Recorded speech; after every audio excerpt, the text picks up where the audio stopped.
I just wanted to drop a talk about the books that I'm reading lately. Now, when I get up in the morning, have a coffee, I'll write something in the gratitude journal, 5 minute journal, right? You open it up, there's quotes at the top, and it asks things like, today I'm grateful for, how will I make today great, that type of thing. Just get you thinking about when you walk out the door, because I'm a huge fan of, listen, the way you dress is a reflection of how you think. If you putting something nice on, you feel pretty good, you walk out the door. Quite honestly, I used to wear a uniform all the time to go to the company that I own because I made everybody else wear a uniform, but I liked it because it was no brainer. I'm going to wear this nice, clean, tidy uniform every day.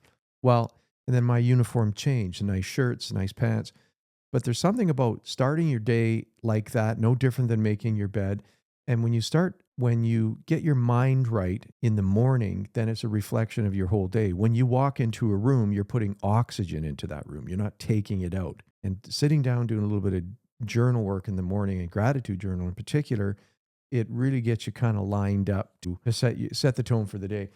Another book I like reading on a little more relaxed in the morning is this Anthony Hopkins. I've been chewing this book up lately. I really love biographies because they're real. These are real people. Anthony Hopkins is quite an amazing guy. He's done a lot of great movies, and he's just an excellent actor. And as you read his earlier work, like you read about his life and his early days in England and stuff, you really understand where these people come from. Every actor's the same, right? Not the same, but every actor's got their backstory on how they got to where they're at. But anyway, this is a great book. And again, I just really like biographies, and I love seeing where he came from. I love that part about it. I'm also reading this one I bought the other day, Stop Holding Back, An Honest Guide to Turning Fear into Action. Well, even at my age, I'm a pretty confident guy, but I like reading stuff like this because it's a reminder that, hey, it's fine. And I will say, as you know when you turn 40 physically, you know when you turn 50, and you certainly know when you turn 60. But you can always be upgrading your game. You always have to be learning. And hey, if there's any tools in here that I can get from, because I want to do more speaking and I want to get out there, and I want to be, as Dan Martell says, I want to be empty by the time I pass, because I have a lot of creativity that I need to get out. Anyhow, the other one is The Fifth Season My Wife Put Me Onto. This is by Mark Nepo. Really great book because it talks about getting older, talks about legacy. Listen, people that are in their 40s they're not thinking about legacy, but I'll tell you, it comes sooner than you realize. Now, some other books. I'm reading a little bit, and this is a repeat book, The Power of the Subconscious Mind. I jumped onto this book not long ago because it's so amazing. It's like the story that you've heard from all kinds of people where it's, the 5 people you hang out with, the 5 people you let influence in you in your life. That's a lot like when you're watching the news, you're cramming your subconscious mind with news, and it's usually pretty negative. Worry, what's going on around the world, and especially in today's world, there's so much, bad news going on around the world. You get caught up. So you're programming your conscious mind all the time. It's just like when you watch, crush 5 hours of Netflix and then you go to bed. You're packing that with you when you go to bed.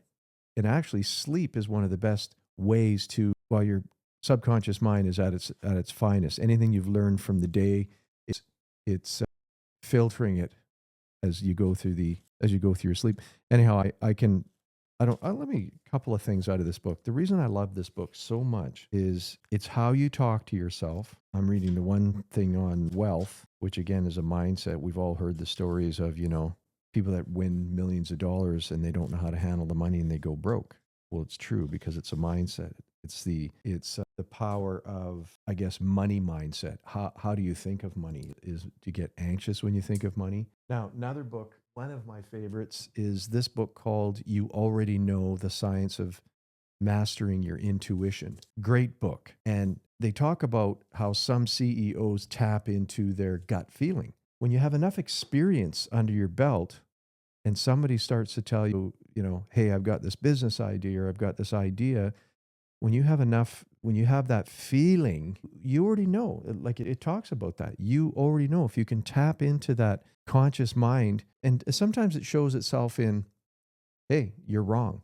Like you can be brought up a certain way. My dad, for example, was ex-Navy, and his mindset was always, it's black or white. There is no gray. And I was brought up in that. So when I had decisions to make, it was like, wait, that's not right. And I knew that wasn't right. And I'm glad that he gave me that. But also in business, I noticed, I made a mistake or two in business here. Fortunately, I didn't go too far backwards, but whenever I made a mistake, I learned from it. And then after a while, you just start to you build up scar tissue. And that scar tissue is, you already know when somebody says something, you have an intuition. Anyway, I love stuff like that.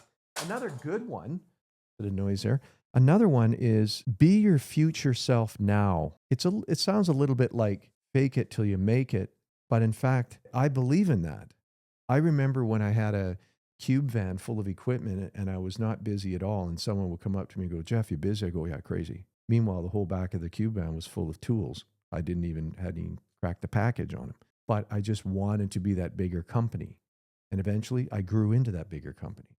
Locations, staff, sold the whole thing. It was great, right? With be your future self now, it's like, again, I was saying, how do you show up every day? Do you dress sloppy? Do you dress like people think sometimes that people dress to impress other people, but it's actually to impress yourself sometimes. Put yourself on a pedestal. Be kind to yourself. Anyway, be your future self now. You decide who you want to be. Change anything you want to change in your life. Something Dan Martell said, and I really love this quote. Dan was my coach for years, right? He said, you can start a workout, you can start a diet right in the middle of a bag of chips. And I agree with that. We all do this. We go, well, I'll just eat over the weekend and on Monday I'll start my diet. No, you won't. Start now. That is mental discipline. But it all fits into the science of international or intentional transformation. Be yourself, future self now, because you're always changing. Everybody has seasons in their life. When I said, when you turn 40, when you turn 50, and when you turn 60, it's because there's these different seasons in your life and they all come with a new set of problems, whether it's physical, mental is one big thing. When you turn 60 because it's weird. You're like, well, I've worked all these years. I've made lots of money to help my family or whatever it is. When you're 60, you're like, what have I done with my life and how much energy do I actually have?